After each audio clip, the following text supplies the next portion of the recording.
Hello, BookTube. I have your fourth mail haul of the week, but before I do that, I thought I would give you some earth-shattering updates on the gardening front. It turned out, after all my bellyaching about how I wasn't anywhere near any kind of gardening center, had no access to any place that had equipment or tools or seeds or whatever, it turned out that that wasn't true. The reason that I thought that is because I'd never had occasion to look before. And once I started looking, I realized those run right on my route. Some of you may have seen pictures of their enormous gardening aisle on my Instagram. And if you're not following me on Instagram, have you got a good reason why you're not following me on Instagram? There's tons of pictures of books. There's tons of pictures of my little Frida. Why wouldn't you? But anyway, on a random chance, it's the back aisle of a big hardware store, and on a random chance, I went in and asked the young person who was sloped entirely over, whole front of his body laying flat on the counter at the front. I asked him, do you by any chance have a gardening center or anywhere where you have tools or gardening equipment? And without looking up from his phone, without making eye contact with me, and without standing up, he said, we might in the back. Don't know why I do it. Don't know why I ask. There's no such thing as customer service in the 21st century. So I wandered off to the back, and sure enough, there's an enormous gardening center at the back of this hardware store, which is exactly on my route, 5 minutes from everywhere that I go. No detour whatsoever. It could not have been any more convenient. And it had an entire head-high rack of seeds in packages. It had a vast amount of tools. It had those watering cans. I think I'm going to need one of those watering cans. And it had a whole bunch of plant growth serums. There was one called Miracle Grow that came in a gun. There were hoses. There were everything you could imagine. The only thing I didn't see, and I'm not sure I just didn't overlook it, were seedlings, or little potted vegetables that have already started out that you just transplant into the ground. Quite a few of you in the uncontrolled free-for-all Donnybrook that has been my gardening advice in the last few days. Quite a few of you said that growing from seeds your first time around is an unnecessary pain in the neck, and why not just use seedlings? Why not just use, pre-started plants and try from there? That quite a few very touchingly said that one of the reasons for doing that is that I might find it less discouraging. And that's very nice of you to look out for me that way. But keep in mind that I not only had a Basset Hound for 16 years, but I've also been Deb's friend for about 1,600 years. So I'm no stranger to. I'm not easily discouraged. Let's put it that way. But one way or another, it was a cornucopia of stuff. And I haven't yet even tilled the ground, so I don't know what I need. So, and I wasn't, at the moment that I found it, I didn't have the leisure to dig through every little last thing they have. I'm going to make a small mental list, or maybe on my phone, a list of the things I actually need. I need plants. If they don't have seedlings, I need some seeds. And I need a trowel of some kind, a hand tool, and I probably need a watering can. Because I don't think I was able to find the hose. There's a water spigot right next to on the side of the house, right next to the plot of ground. But I need a hose to do anything with it, and I looked in all the natural places where the hose might have ended up, and I couldn't find it. But I will keep looking. We've got a whole weekend, so the main thing is I wanted to update you all that I am not in the wilderness anymore. When you were all suggesting what you want to do is just hop in your car and go to the nearest big box store or your gardening center or your gardening expo or whatever, and they'll set up your needs just fine. I didn't want to say to 150 people, I don't have a car, I don't hop right into cars, I don't do anything like that, and now I don't need to, because there's a perfectly adequate gardening center for my humble needs. So now I need to figure out other things. Now that I know that I have all the equipment, I need to figure out what I actually want to do. Once I till the ground, what do I want to do? Do I grow only one thing in sort of a tribute to how inexperienced I am? Do I grow a couple of things? And if I'm growing vegetables, should I aim for what is easiest to work, even though I don't like to eat it? I don't particularly like tomatoes. or should I go for the things that I like for instance, beans or onions, even at the risk of failing at growing them? So I will. This is now utterly fascinating for me. Tedious for a lot of you who don't come to this channel for gardening talk, but utterly fascinating for me. So I'm going to stick with it. So I will till the ground next. That's one of the big things I have to do this weekend. One of them you've seen already. I transferred bags. I am now using my red shoulder bag for the summer. That's done, and I'm recuperating from that. The next thing, the other two things for the long weekend are tilling the ground and rearranging this room. So, but anyway, we're up to a mail haul. So we'll see what we have here this time. This is in a somber black package. What that could be. What have we got here? Oh God! See, all right. It's just random chance that I didn't destroy this. Really, publishers. if you've got a package that's this big and you've got a pub sheet that's this big and you put it in like that, you're just inviting me to rip the top off your pub sheet. Fold the thing, for Pete's sake.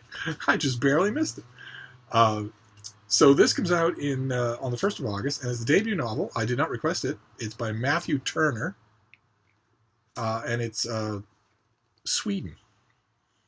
I kind of like that cover. It's 1968. As war rages in Vietnam, a group of American deserters holed up in Japan, plot their escape with help from local peace activists. Their destination? Sweden. Based on true events, Sweden takes readers on an exhilarating journey from the killing fields of Vietnam to a fog-bound fishing port on the northern Japanese island of Hokkaido, with stops along the way at a hippie commune in Japan's subtropical south and a student-occupied university in Tokyo. So this is going to be heavily about Japan. Very good. And Matthew Turner was born in Greytown, New Zealand in 1961. So he's taken a bit of time to write a debut novel. I wonder when he wrote this. He was educated at the University of Canterbury at Christchurch, where he gained a BA in Japanese, and at Nagoya University and Keio University in Japan. He enjoys listening to jazz music and traveling on foot, and occasionally writes about these and other subjects at the Walking Fool blog, and Sweden is his first novel. Okay. All right, so he went to school in Christchurch. I wonder how many earthquakes he's been through.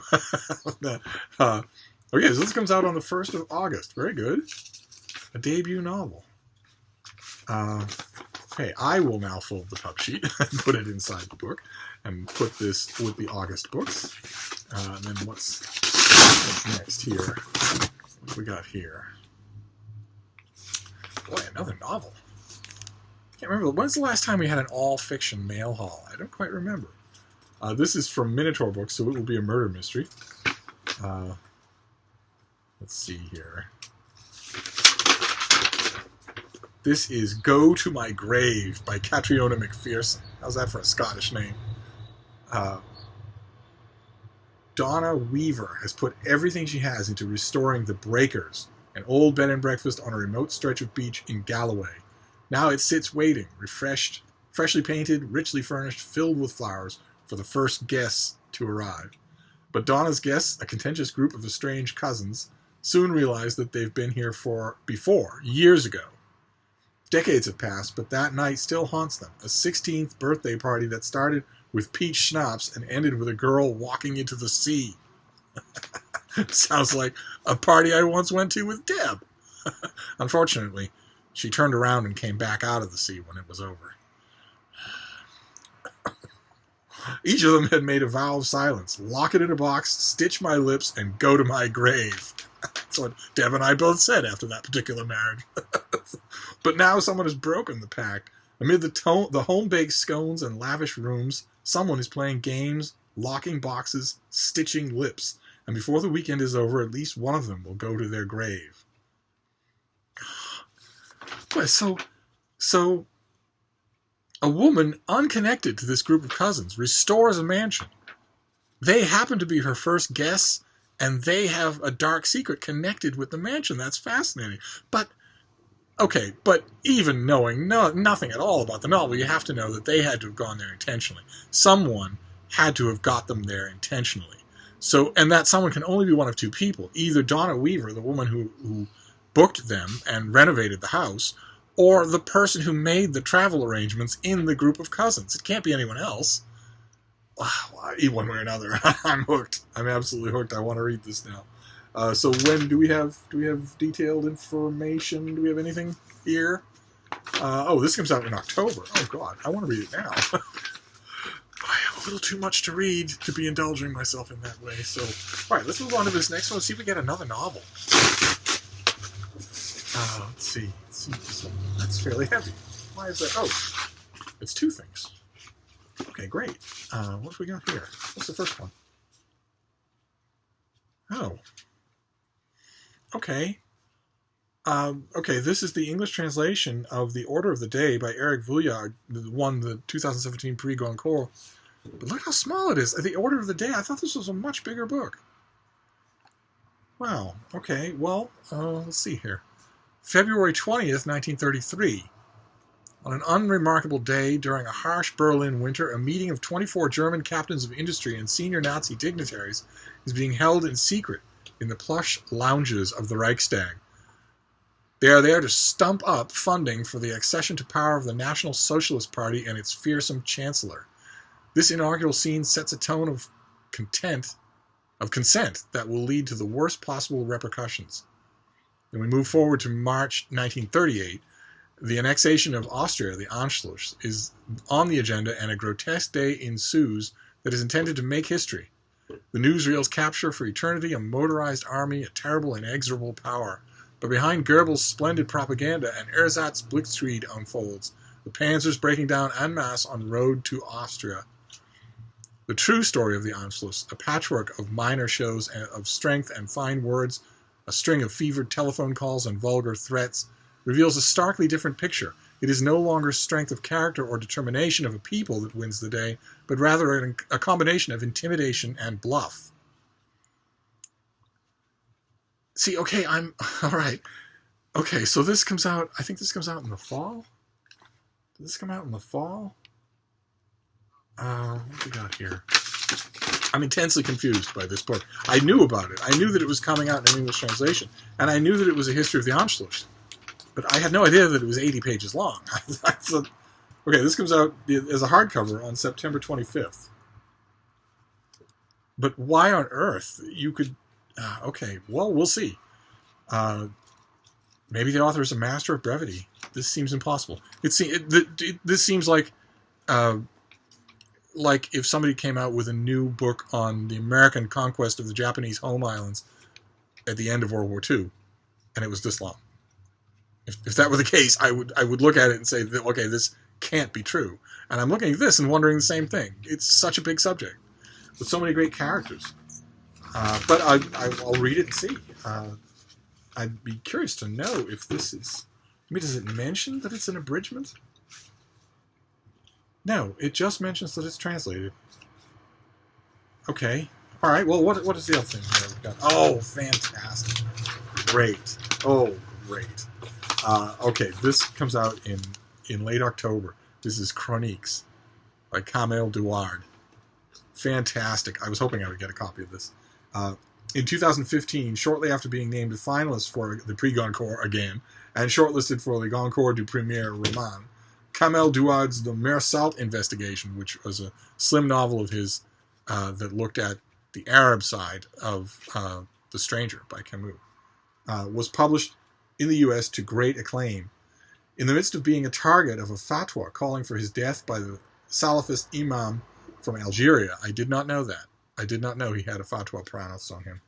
Daoud and his provocative novel catapulted to international fame. Widely praised for its fresh interpretation of Camus' The Stranger, insights on the impact of colonialism in Algeria and the political and religious forces that rose to the fore in the wake of decolonization, the Meursault Investigation electrified readers with its layered perspective from a rare voice straddling the Western and Arab world. In the wake of the Islamic State's gruesome attack on Paris in November 2015, Daoud, always outspoken and a tireless commentator on Islam, politics, and freedom of speech, wrote perhaps his most controversial column to date in Le Monde, entitled Cologne, Scent of Fantasies, sparking off an international backlash that came to be coined the Affaire Daoud. Oh, sorry.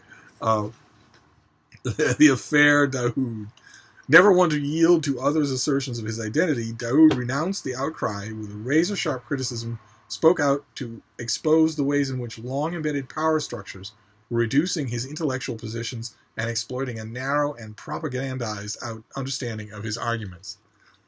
And in this book, the readers offered an in-depth look at this man, one of the most dynamic truth-tellers of our time, through a curated collection of his profile columns spanning a key turning point in the evolution of the Arab world and its relation to the West. So this is a collection of columns. Great. Fantastic. By the author of the Meursault investigation. Fantastic. So does this also have a translator? Yes, translated from the French by Elizabeth Zorowski. Great. Okay. Fantastic. We're doing fine. Now we've got one last thing, and then we'll wrap this up. Your fourth mail haul of the week, as we march inexorably to a federal holiday on Monday when there's no mail at all. Oh, okay. Great. Do I get a top sheet on this? No? No? No? All right. Well, this is by James Swallow, and it is Nomad, which no less a writer than Wilbur Smith calls unputdownable. Let's see here. I'm going to hold this. I'll hold it up in front of my face. No, you want to see my face, don't you? A deadly attack against an MI6 leaves Agent Mark Dane the only survivor, along with evidence framing him as the perpetrator. Forced to go on the run, Dane races against time to uncover the truth behind the attack and clear his name. With nowhere to turn for help and no one left to trust, Dane must rely on the elusive Rubicon Group and their operative Lucy Keys. Ex-U.S. Army, Keys also knows what it's like to be an outsider, and she's got the skills that Dane needs. A terrorist attack is coming, one bigger and more deadly than has ever been seen before. With the eyes of the security establishment elsewhere, only Keys and Dane can stop the attack before it's too late. Okay, so a nice big thriller. And James Swallow is an author and scriptwriter with experience in fiction, television, radio, journalism, new media, and video games. He's a 3-time New York Times bestselling author of 38 novels in 9 different worldwide territories. Good Lord. Okay. All right, so he's been around the block. Fantastic. And this comes out in September. That's kind of a neat cover. You almost can't tell. I'm hoping that in the finished copy, this will be all in gold gilt so that it will stick out because it's circuitry. Wow. Okay. Boy, this little mail haul went all over the map, didn't it? So we have Nomad by James Swallow, a intercontinental thriller from somebody who sounds like a past master of getting prose on the page. Then Chroniques by Kamel Daoud, the author of the Meursault investigation. Then The Order of the Day by Eric Vuillard. This is a new history of the Anschluss. I'll read it and see. Then Go to My Grave, a very intriguing sounding murder mystery, and a debut, a fiction debut, Sweden by Matthew Turner. So there you go. It's all over the place. That's great. All right. We'll wrap it up for now, but I'll be back. Thank you, Book 2.